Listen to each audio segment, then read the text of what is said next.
Hi, how is everybody here? So now it's time for Please Listen to Me.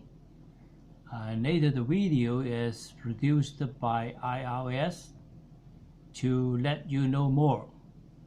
Before I go on, I would like to introduce a little bit about myself. I'm Peter, now serving in an international research society as a researcher responsible for connecting, reporting, analyzing, and researching all international issues affecting consumers in their daily life. And I'm also a freelance career development instructor as well. So today I wish to talk about something related to U.S. history, American history. So I think many people are much interested about U.S. history as well. USA is a relatively young nation, you know, if you compare with some ancient countries such as China, Greece, Italy, or the Britain.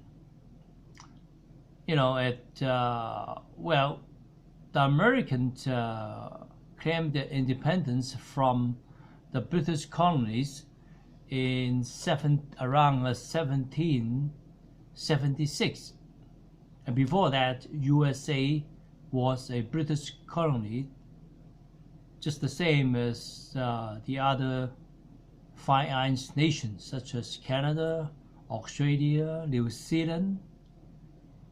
You know, when I talk about Five Eyes nations, you know, cause this Five Eyes nation,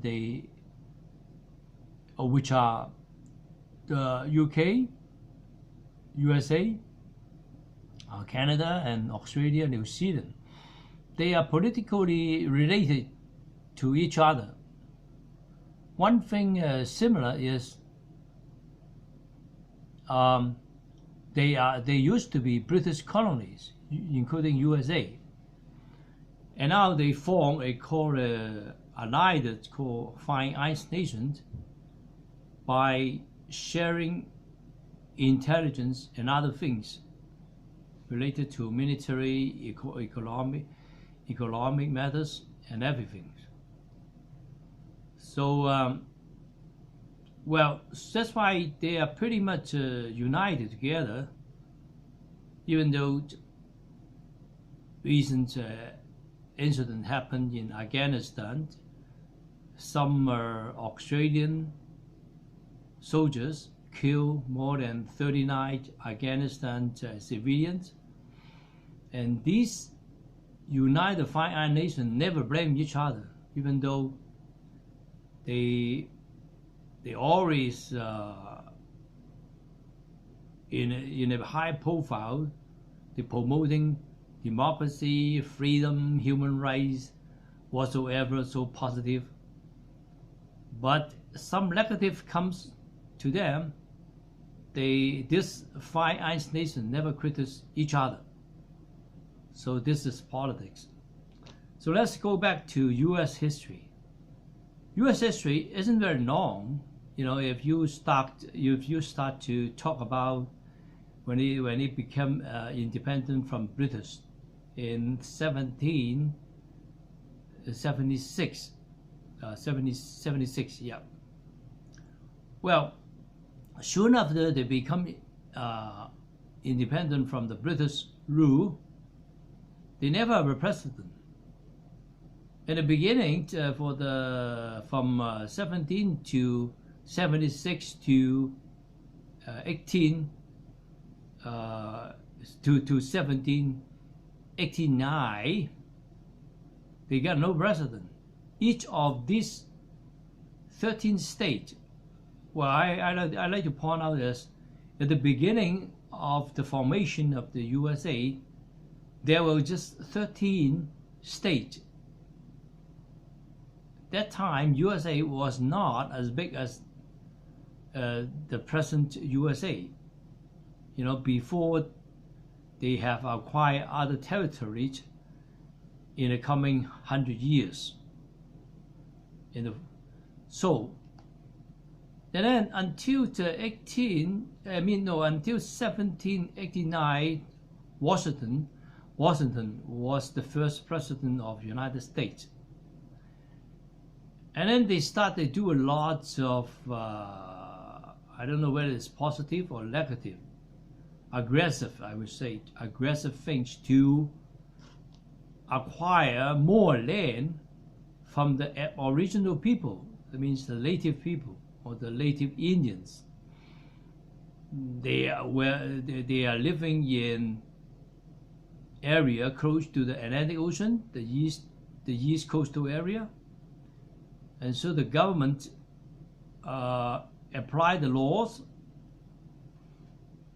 in 1829 to force all the Indians to move from expensive land or most useful land from east coastal area to the inner parts of USA, such as Oklahoma. Yeah, and then they classify as Indian territory, and by enacting a law called Indians Removal Act. Yeah, the Americans have been very professional in drafting law to protect the rights of the European rulers. So everything they act on behalf of laws, legally. So then, when they execute all these uncivilized acts, and then the American would say, we are just executing the law, the rule of law. So rule of law, when they are unfair, it is really bullshit. It's fair to certain group of people, but unfair to some people. Yeah, that is the Americans or even the Europeans have been using this dirty tactics during the past 100 years when colonizing other places all over the world. So actually there were a lot of wars between the native and the European settlers in United States after the formation of independent United States starting from 1776. Apart from wars, and then they use unfair treaties. They lure the relatively ill-educated native Indians to sign unfair treaties so as to steal their land for the government. So that's why the causation, that's why so much wars between Indians and the European, between 1830 to 1900. There were so many wars, everlasting.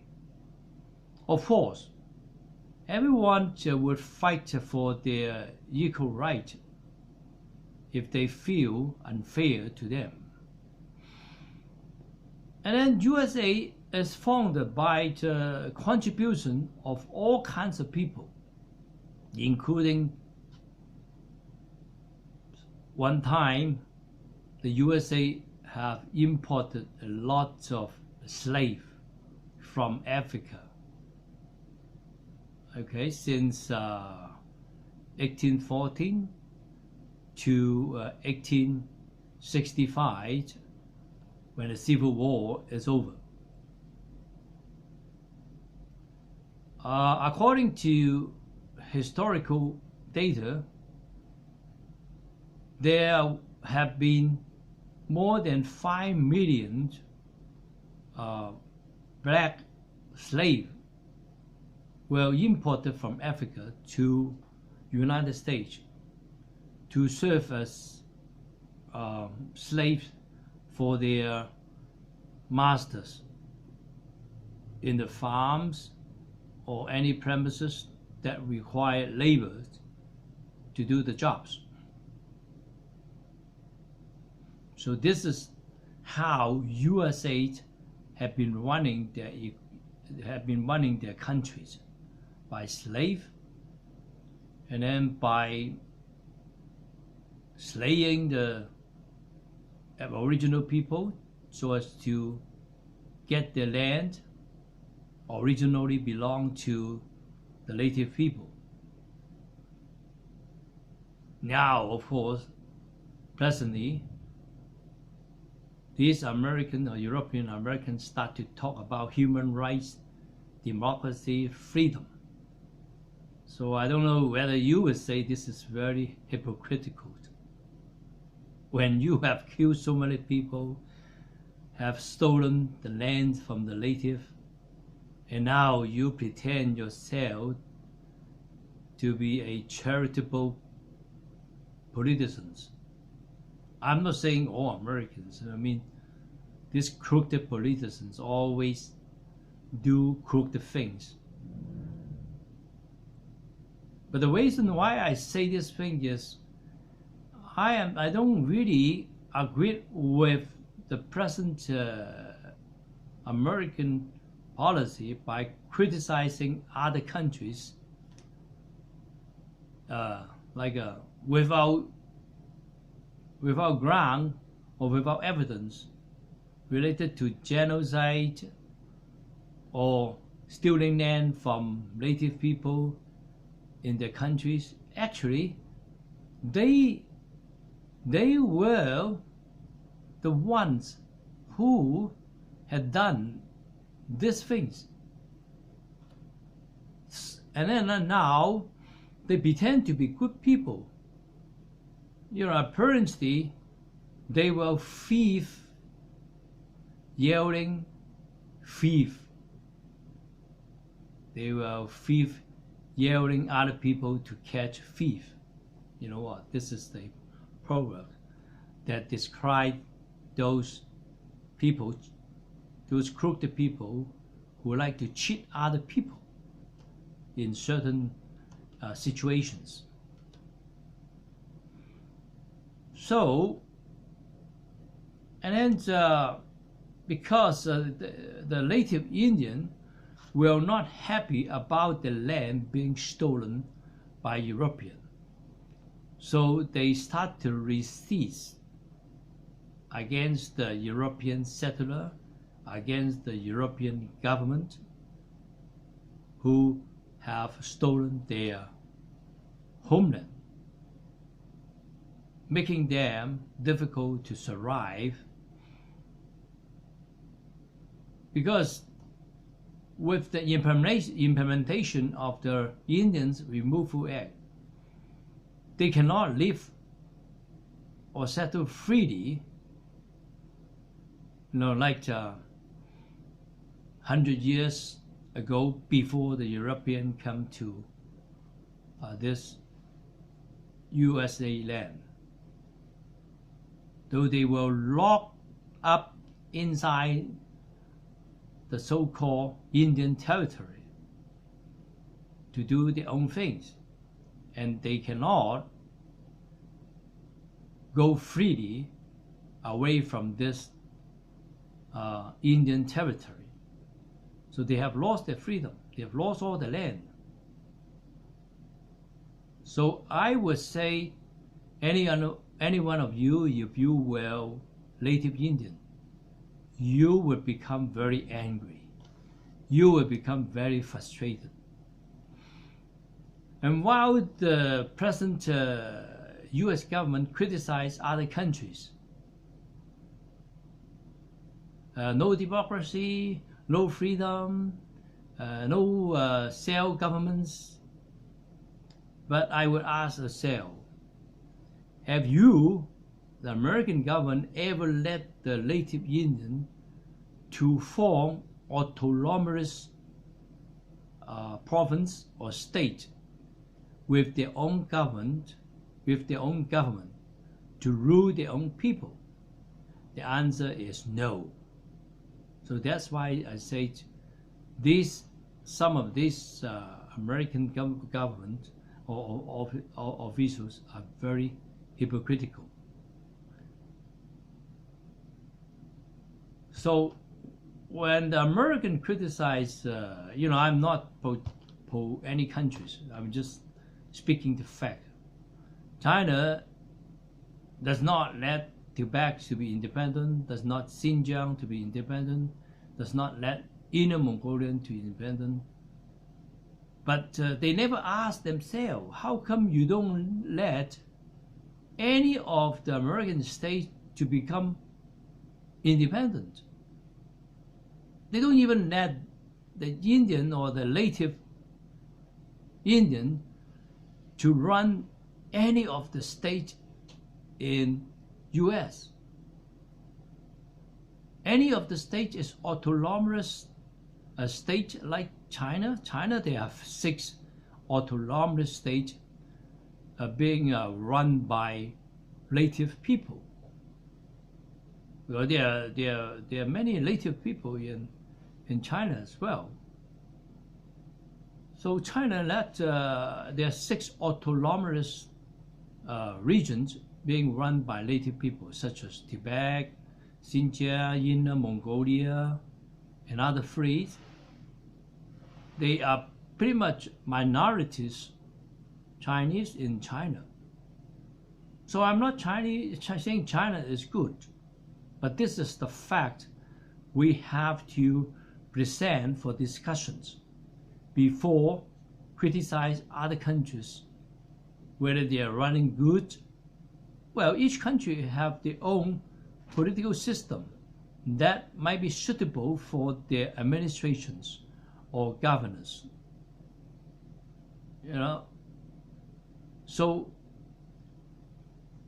this is the independent, supposed to be independent way to handle diplomatic affairs. So, and the American contribution is coming from all kinds of people, but not just Europeans. When independence is achieved in USA, the USA starts to adopt a very relaxed immigration policy to attract more immigrants from all over the world, particularly from Europe, East or Western Europe, and then also from Asia, even though the government in the past year in USA did not treat Asians or African fairly, with equal right. So, but they have made a lot of contribution for the present USA, including the blacks from Africa. In the beginning, they were imported as a slave from Africa, and then those Asians from different nations from Asia, Filipino, Malaysian, or Chinese. Chinese did not start to come to USA very early. a bigger group of Chinese came to USA after the Opium War happened in China, when this war was initiated by the British. I think many Americans do not understand what is Opium War about.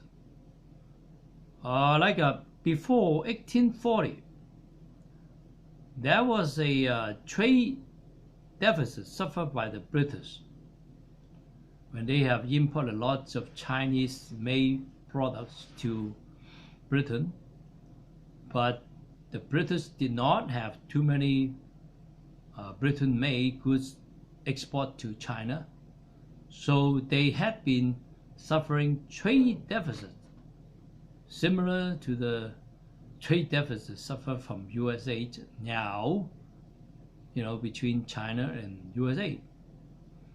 And then they think of some way to balance the trade deficit by exporting more opium, narcotics, we call it now, to China,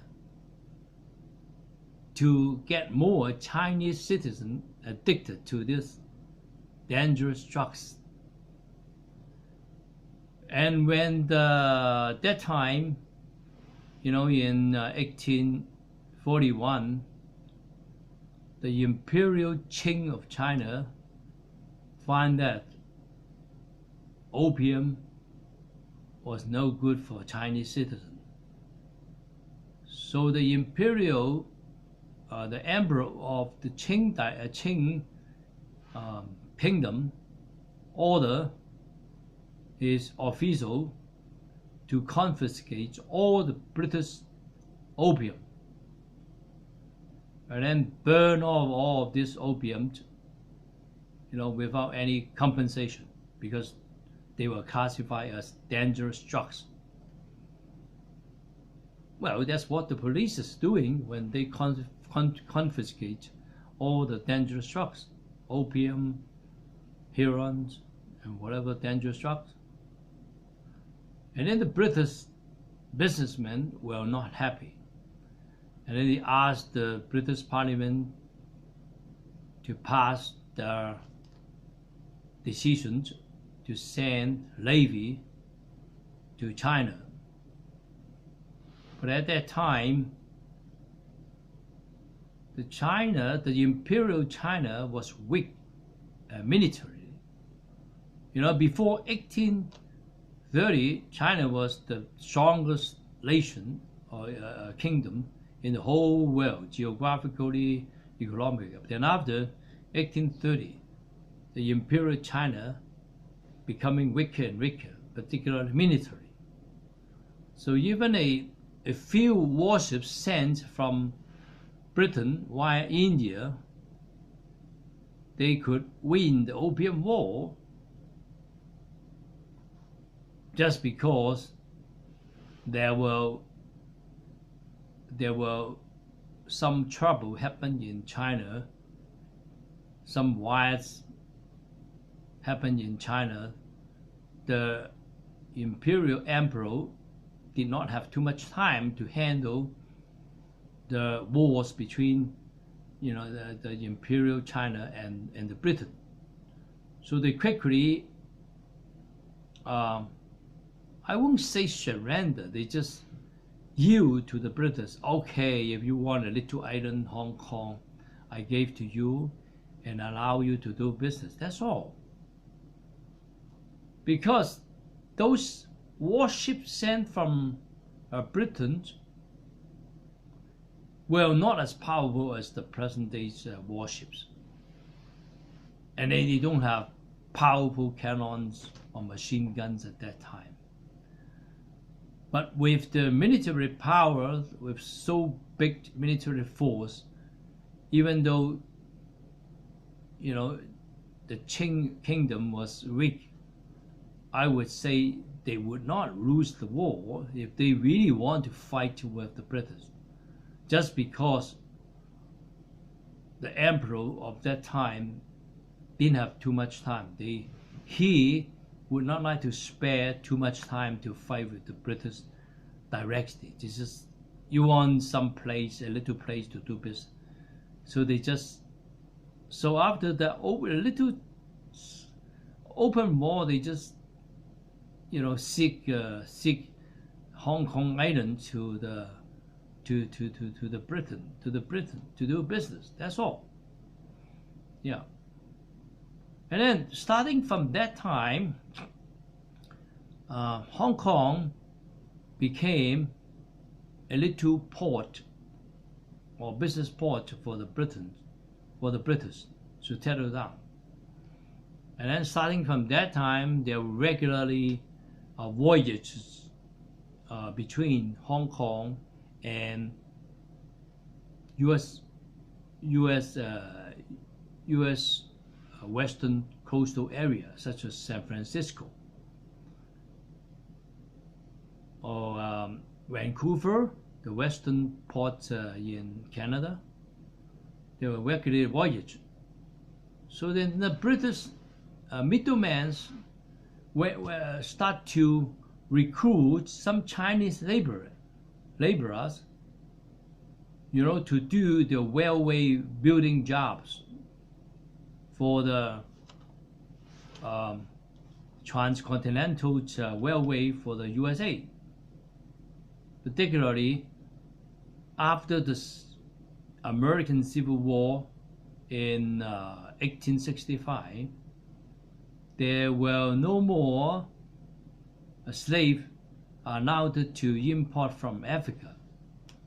So that time USA has suffered labor shortage, so they have to import laborers from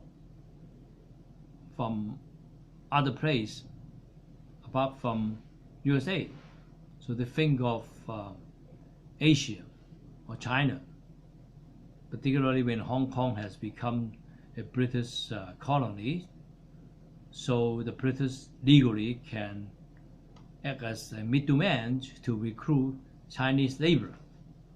So starting from like after the Hong Kong has become colony, starting from 1842, there were more and more Chinese start to come to USA to work as laborers, to build a railway and other labor jobs. I would say these laborers are the bottom levels of people in China. They were illiterate and they own no land. They are the poorest people. And just because they want to earn some money to feed for their family, so they came all the way from China to US to work as laborer to earn some money. But at the same time, there were many rich people in China who are not required to come to this far distance nation like USA. So I would like to correct this concept, you know, for some European Americans. That time China was not a poor country. Well, for some bottom part of the people who don't own the land, who are illiterate, they were poor. So they required to work any jobs to earn money for their family, that's all. Actually, if the European were civilized, they should sympathize this Chinese laborer because they are the bottom part, they are almost the bottom part of people coming from other countries to come all the way to USA to contribute your nations. But the fact is no. That time, the European government in USA did not sympathize these poor Chinese labor. They even implement unfair law to extract their hard money like the head tax. So that was very uncivilized and very brutal, even though they worked so hard for some unfair earnings from their serving companies, like the railway company. They don't get equal pay from their counter colleagues. That was the history. Before 1900, lots of different immigrants coming to USA, and they want to earn more and find a better life. But that time, the US government were very uncivilized and have implemented a lot of unfair policy to new immigrants from other countries. So let's be fair. If you don't study history, you don't understand the dirty parts of the history of one nation. But when you study deeper, you understand USA also has their dirty history, uncivilized histories, unfair treatment to native people, unfair treatment to new immigrants. Yeah. So this time I just want to point out a few things about American history, and I wish next time I would talk a little bit further during the recent history of USA. How can he become, from a British colony to a superpower, within these some 240 years. So I want to stop here. I hope to see you and share my knowledge with all of you next time. If you like to watch my video, and please subscribe and push the bell button, and say goodbye here to all of you. Bye bye.